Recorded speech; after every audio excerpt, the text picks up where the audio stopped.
From the beginning, the Mutual Security Treaty offered a popular issue to the radicals of Japan. It played on all of young Japan's fears: military bases, espionage by planes. Above all, many Japanese youth protested against a policy which for at least another 10 years would make their country the declared political and ideological opponent of their neighbor China. So since last December, the socialists have debated inside the Diet, while outside the student and labor organizations of Japan marched in protest. But many political experts again stated that it was all a formality. The socialists were not powerful enough to carry the opposition, and the students would eventually grow older and more conservative. This uneasiness about China was an important factor in the student demonstrations.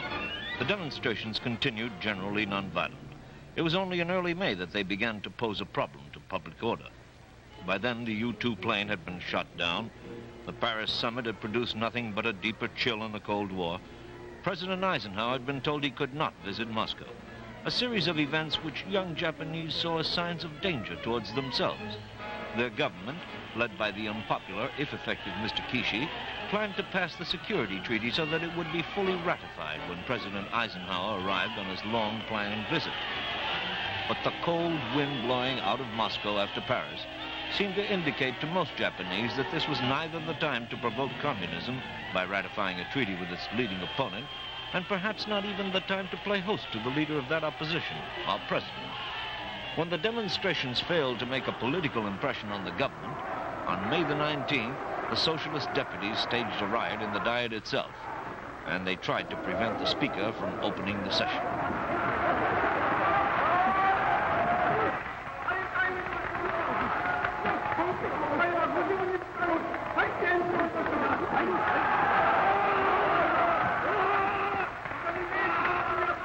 Shortly before midnight, the police were called in, 300 of Japan's finest. The police, in restoring order, also evicted the socialists. There was some question at that time whether the police had any right to be in the building, let alone manhandle the elected representatives of the people.